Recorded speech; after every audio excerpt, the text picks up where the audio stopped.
말씀을 나누도록 하겠습니다. 다음 화면 함께 보시겠습니다. 다음 화면 함께 보시겠습니다. 네, 다음 화면 보면 첫 번째부터 여기까지 여러 가지 말에 관한 속담이 많습니다. 가름, 이런 속담들이 많이 있는데, 우리 모든 인간사가 말로 이어져 또 말로 이루어져 있기 때문에 말에 관련된 속담들이 많이 있습니다. 발 없는 말이 천리를 간다, 또는 가는 말이 고하여 오는 말이 곱다, 말 한마디에 청년빚도 갚는다, 이런 속담들이 많이 있습니다. 우리 말에 관련된 속담들을 살펴보면 옛날에도 말 때문에 말이 많았던 것은 사실인 것 같습니다. 그리고 이런 속담은 지금 현재 우리의 삶에도 생각보다 많은 지혜들을 주고 있죠. 아마 우리가 한 번쯤 경험해 보실 수도 있는데, 저는 경험해 본 적이 있는데, 뭐냐면 한참 신나게 다른 사람 욕을 하고 있다가 이 호랑이도 제 말하면 온다고 갑자기 문 열고 들어와 허겁지겁 말을 돌려서 애를 먹은 적이 종종 있었던 것 같습니다. 제가 이제 신학교 다닐 때 이제 후배 동생이 좀 속썩이는 후배 동생이 하나가 있어서 이제 동기랑 화장실에서 볼일을 보다가 이제 아무도 화장실에 없길래 좀 안심하고 그 후배 이야기를 꺼내려던 찰나 갑자기 이 후배 흉을 보면 안 될 것 같다라는 마음이 들어가지고 그냥 후배에 대한 걱정을 했습니다. 그냥 무슨 내용인지 뭐 지금은 잘 기억이 나진 않지만 그 후배가 뭘 잘해야만 좋을 텐데 이렇게 어쨌든 걱정하는 말들을 했던 것 같아요. 근데 갑자기 뒤에 이제 변기 칸에서 그 후배가 형 무슨 일이야? 라고 말해서 깜짝 놀랐던 일이 한 번 있었습니다. 다행히도 큰일 없이 잘 넘어갔고, 근데 지금도 이제 SNS로 연락하면서 지내고 있는데, 식은땀이 흘렀던 적이 있었네요. 특히나 요즘엔 분노 조절 장애가 많아진 것 같습니다. 그래서 말을 한번 잘못했다가 지나가는 행인에게 말을 한번 잘못했다가 큰일 날 수도 있죠. 특히나 이제 담배를 피우고 있는 우리 중고등학생들에게 지나가다가 담배 피지 마 이렇게 얘기를 하게 되면 무슨 일을 당할지 모릅니다. 지나가다가 칼을 맞을 수도 있죠. 그래서 말싸움하다가 요즘에는 서로 칼을 찔러 죽이게 되는 이런 일들도 참 많이 생기는 것 같습니다. 우리가 쓰는 흔하디 흔한, 그리고 전 세계 사람들이 쓰는 이 말 때문에 많은 일들이 생기는 것 같습니다. 오늘 본문 말씀도 이 말에 관련된 말씀입니다. 우리는 누구나 말 실수를 하며 살아갑니다. 아무리 성숙한 사람이라 할지라도 왜 저런 말을 했지? 안 했으면 좋았을 텐데 라며 아쉬워하기도 하죠. 완벽한 사람, 말에 관해서 완벽한 사람은 없는 것 같습니다. 그래서 야고보는 다음 절에 이런 말씀을 하고 있는데요. 우리 다음 말씀 함께 읽겠습니다. 시작. 우리가 말들의 입에 재가 물리는 것은 우리에게 순종하게 하려고 그 온몸을 제어하는 것이라. 말은 빠른 속력을 내며 그 덩치 또한 상당합니다. 그런 말을 인간이 제어하기 위해서는 입에 재갈을 물리고 고삐를 맵니다. 그러면 말은 그 다음부터 사람이 움직이고자 하는 방향대로 순종할 수밖에 없죠.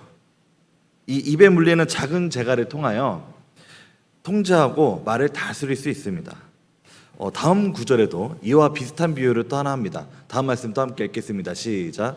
또 배를 보라. 그렇게 크고 광풍에 밀려가는 것들을 지극히 작은 키로서 사공의 뜻대로 운행하나니. 엄청 큰 배를 할지라도 작은 배부터 규모가 엄청난 큰 배, 뭐 항공모함도 포함되겠죠. 그런 배들도 키로, 그 배에 있는 키로 그 배의 방향을 결정하게 됩니다. 그러니까 왜 이런 비유를 했느냐? 그 이유가 다음 절에 나오는데 우리 또 다음 말씀 함께 읽겠습니다. 시작. 이와 같이 혀도 작은 지체로 돼 큰 것을 자랑하도다. 보라, 얼마나 작은 불이 얼마나 많은 나무를 태우는가. 어떻게 보면 야고보는 경고를 하고 있는 것 같습니다. 바로 혀, 입, 이 말, 이 작은 것에 관한 경고를 하고 있는 것이죠. 큰 것을 자랑한다라는 것은 과장하다, 호언장담하다, 그리고 언행에 있어 거만히 처신하다라는 뜻들이 있습니다. 그리고 큰 배를 작은 키로 움직이고 덩치 큰 말을 작은 재갈의 입에 물려 움직이듯이 이 말이라는 것도 이 인간의 몸에 비해서 이 아주 작은 것이죠. 인간의 몸에 비해서 이 말이라는 것은 이 입을 통해서 나오는데 아주 작습니다. 그런데 이 아주 작은 것이 끼치는 영향력은 사실은 어마어마합니다. 제가 저번에 설교 때 나눴던 제2차 세계대전 영국 관련된 이야기들을 아마 해드렸었습니다. 그때도 말을 통하여 그 전쟁의 전세가 뒤바뀌어졌었죠. 그렇듯 이 말이라는 작은 것 하나가 엄청난 큰 영향을 끼칩니다. 그런데 그것이 긍정적인 것이라면 너무나도 좋고, 또한 오늘 또 설교의 주제로도 나오지 않았겠죠. 그러나 안타깝게도 오늘 본문에서는 이 말이라는 것이 되게 부정적이고 되게 부정적인 면이 있고, 또한 그것을 아주 강하게 부정적으로 바라보고 있다라는 것입니다.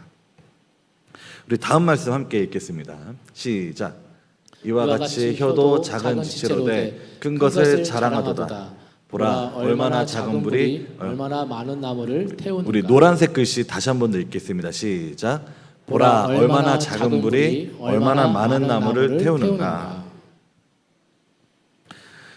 산불이 날 때 그 원인을 추적 조사하다 보면요, 생각보다 누가 아무 생각 없이 버렸던 그 담배꽁초 하나 때문에 산불이 크게 나는 경우가 많습니다. 우리 다음 화면 함께 보시겠습니다. 네, 올해 초 안타까운 일이죠. 네, 저 작은 불씨 하나로 산불이 시작되어서 하필 또 강풍도 불고 여러 가지 악재가 겹치는 바람에 경상북도 북쪽에서는 아주 산불이 크게 나서 많은 피해를 봤습니다. 이 산불의 많은 원인은 인간의 실수, 의도적 방화로 발생한다고 합니다. 캠핑 중에 불씨를 제대로 끄지 않았다든지, 혹은 담배꽁초를 버리고 나서 잘 이렇게 불씨를 마무리하지 않았다든지, 누군가의 실수로 잘 꺼지지 않은 그 작은 불씨 하나가, 작은 담배꽁초 따위 하나가 수많은 나무들을 불태워 버리는 이 아이러니함. 이것이 바로 우리의 인생에서도, 우리의 삶 속에서도, 우리 인간 사회에서도 이 말이라는 것을 통해 이런 일들이 실현 가능하다라는 것이죠.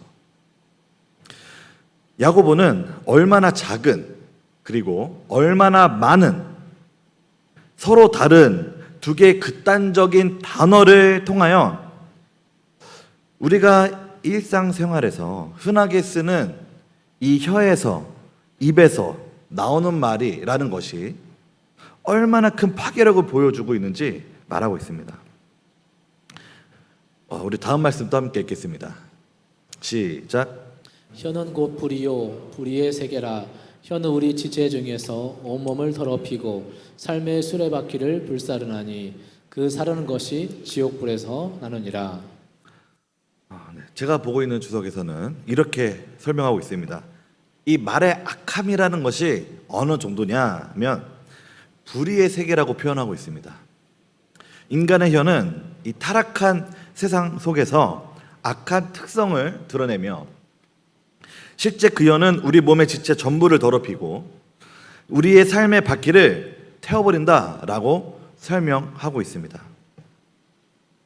그리고 그 사르는 것이 지옥불에서 나느니라 라고 말을 하고 있는데, 여기서 쓰인 지옥불의 원어 게헨네스의 원형 게헨나라는 이 단어는 예루살렘 남쪽에 좁은 골짜기인 흰놈의 골짜기를 말하고 있는 것인데, 이 골짜기는 바로 죽은 시체와 더러운 쓰레기들을 쌓고 끊임없이 불로 태우면서 악취를 풍겨내는 그런 장소였습니다. 그래서 그 골짜기를 흔히 이렇게 불렀죠. 지옥 또는 악마가 거주하는 곳으로 비유를 하였습니다. 이 말에 대하여 아주 무시무시한 비유를 야고보는 하고 있는 것이죠. 아주 강하게 말을 하고 있는 것입니다. 우리 다음 말씀 함께 읽겠습니다. 다음 말씀 시작. 여러 종류의 짐승과 새와 벌레와 바다의 생물은 다 사람이 기들일 수 있고 길들여 왔거니와. 말도 입에 재갈을 물리면 길들일 수 있습니다. 큰 배도, 엄청난 큰 배도 이 작은 키 하나로 조종할 수 있습니다. 그런데 이 혀는 이 말에 대해서는 야고보는 결코 좋게 이야기하고 있지 않습니다. 우리 다음 말씀 또 함께 읽겠습니다. 시작. 혀는 능히 기들일 사람이 없나니 쉬지 아니하는 악이요 죽이는 독이 가득한 것이라. 그러니까 죄인된 인간은 하나님의 도우심 없이는 길들일 수 없다라는 것입니다.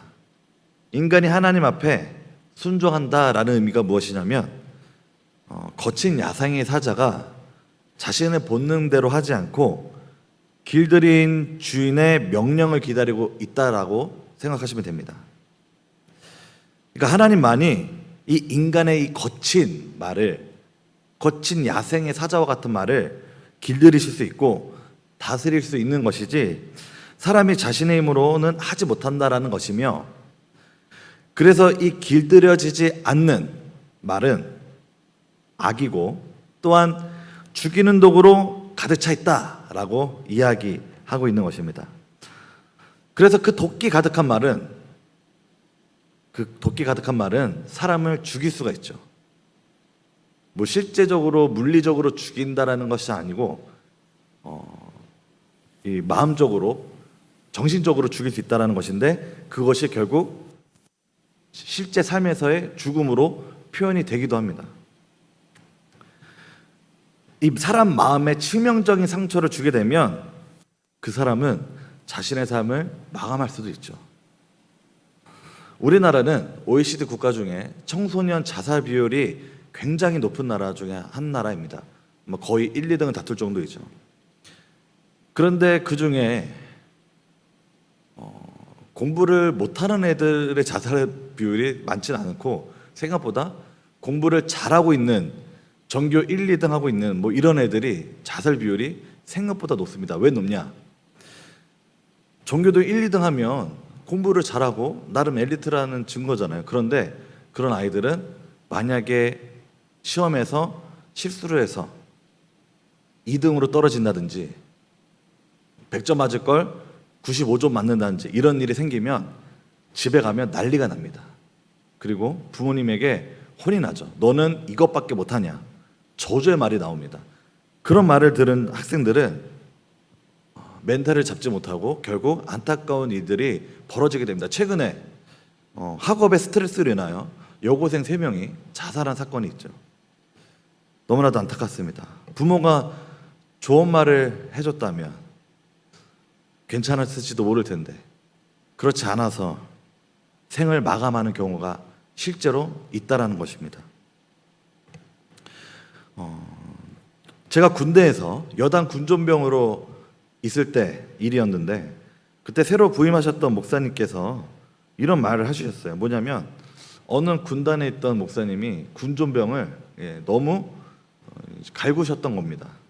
그런데 그 너무 심하게 가거서 그 군종병이 그 교회에서 자살을 하였다라는 그런 이야기를 목사님이 하셨던, 그래서 생각보다 큰 충격을 받았던 일이 있었습니다. 교회도 아무래도 이게 성직자를 하더라도 이게 서열이 질서가 있기 때문에 저희 누나가 전에 이제 강남의 어떤 모 교회에서 이제 전도사 사역하고 있을 때 이제 저희 누나는 이제 여성이니까 뭐 이제 그런 일은 없었는데 그때 이제 남성 사역자분들을 쫙 도열해가지고 그 담임 목사님이 조인트를 까고 있다라는 얘기를 했던 이야기를 아마 12년 전쯤에 들었던 기억이 납니다. 뭐 이제 그런 거는 뭐 익히 들어서 알고 있었는데 막 자살까지 한 사례는 솔직히 처음 들었던 것 같아요. 그리고 저 또한 신병 때 이제 매 맞는 일이 제가 들어갔을 때 많이 정리가 돼가지고 저는 이제 실제로 막 이렇게 많이 맞진 않았는데 근데 이제 중요한 건 선임들은 실컷 맞다가 이제 때리지 못하니 이제 이 말로써 갈굼을 시작을 합니다. 그러면 이제 전에처럼 때리지 못하는 거를 이제 말로써 승화를 시키다 보니 이게 참 쉽지 않은 것 같아요. 그래서 어쨌든 뭐 사람 말로 반을 죽여놓는데 제가 멘탈이 참 약했던 것 같아요. 그래서 그때 당시에 근무를 2시간 쓰다가 이제 근무 이제 돌아가면서 이제 여기를 벗어나려면 내가 자해를 해서라도 병원으로 입원해서 이 여기를 잠깐이라도 벗어나야겠다라는 생각을 가지고 막 이렇게 꼭 해야지 결단을 한 순간 제 눈빛이 좀 달라진 걸 그때 그 선임이 느꼈나 봐요. 그래서 그 선임이 그때부터 갑자기 위로를 시작했었습니다. 그 다행인지 모르겠는데 어쨌든 그때 자해를 하진 않고 어쨌든 잘 넘어가서 이렇게 좀 어떻게 지나게 됐습니다. 근데 그러다 보니까 제가 말 더듬는 게 생겼었습니다. 지금은 아마 성도님께서도 느끼시겠지만 제가 말을 잘 더듬는 것 같진 않죠. 네. 아마 잘 모르실 겁니다. 그런데 제가 이제 10년 전 제가 이제 올해로 어떻게 보니까 벌써 이제 결혼 10년 차가 됐는데 10년 전에 결혼 준비할 때도 말을 되게 많이 더듬었어요. 어느 정도로 더듬었냐면 이거 한번 설교 원고를 다시 한번 읽어볼게요. 제가 멘탈이 약했는지 너 너무 힘들어서 이런 식이었어요. 정말로 이렇게 말을 이어가는 게 좀 쉽지 않았던 것 같습니다.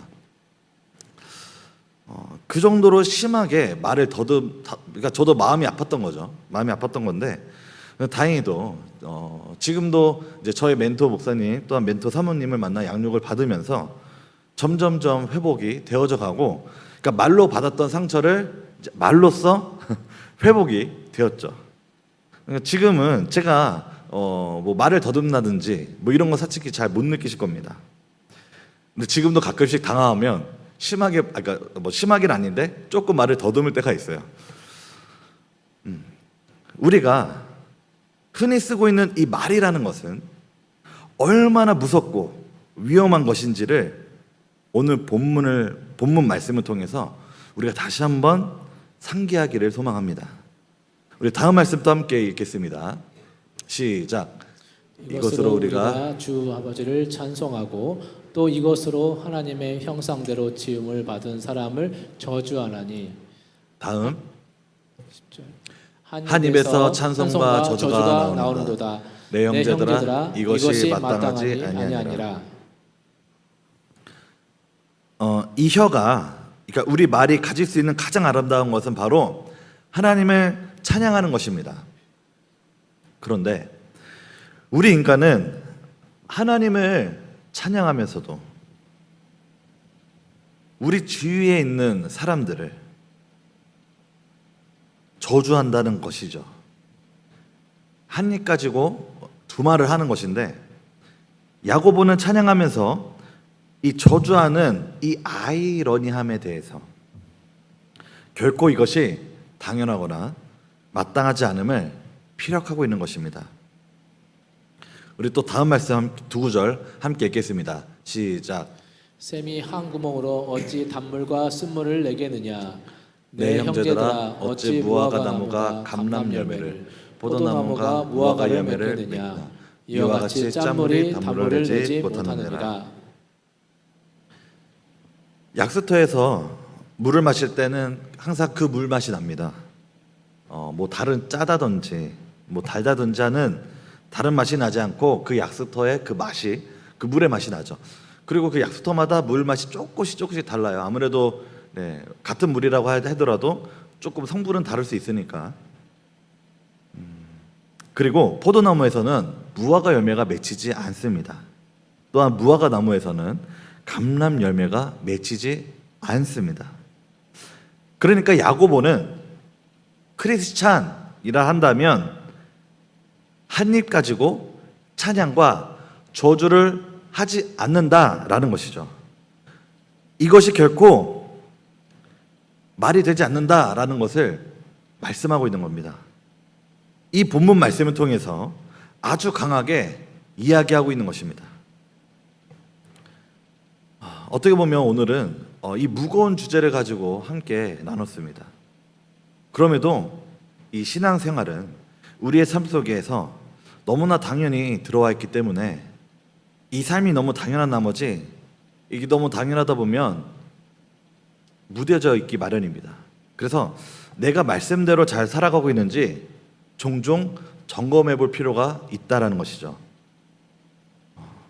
우리가 모두가 타고 있는 자동차도 계속해서 자동차가 잘 달리고 오래 타기 위해선 카센터에 가서 정기적으로 점검받고 수리를 해야 합니다. 그래야 뭐 10만 킬로, 20만 킬로, 30만 킬로 이렇게 타도 계속해서 잘 탈 수 있는 것이죠. 잘 관리를 안 해주면 아무리 좋은 차라도 금방 망가지게 됩니다. 이렇듯이 우리의 신앙생활도 이렇게 이 신앙에 대한 삶을 돌아보며 점검해 보는 것이 주의 뜻을 따라 살아감에 있어 아주 중요한 포인트라는 것이죠. 그래서 우리는 우리의 입에서 어떤 말들이 나오고 있는지 살펴봐야 한다는 것입니다.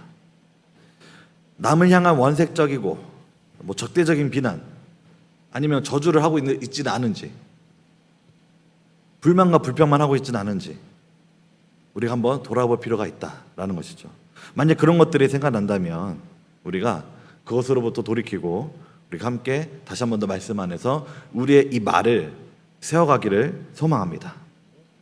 그래서 제가 함께 기도하겠습니다. 하나님 감사합니다. 이 부족한 종이 오늘 말에 대해서 함께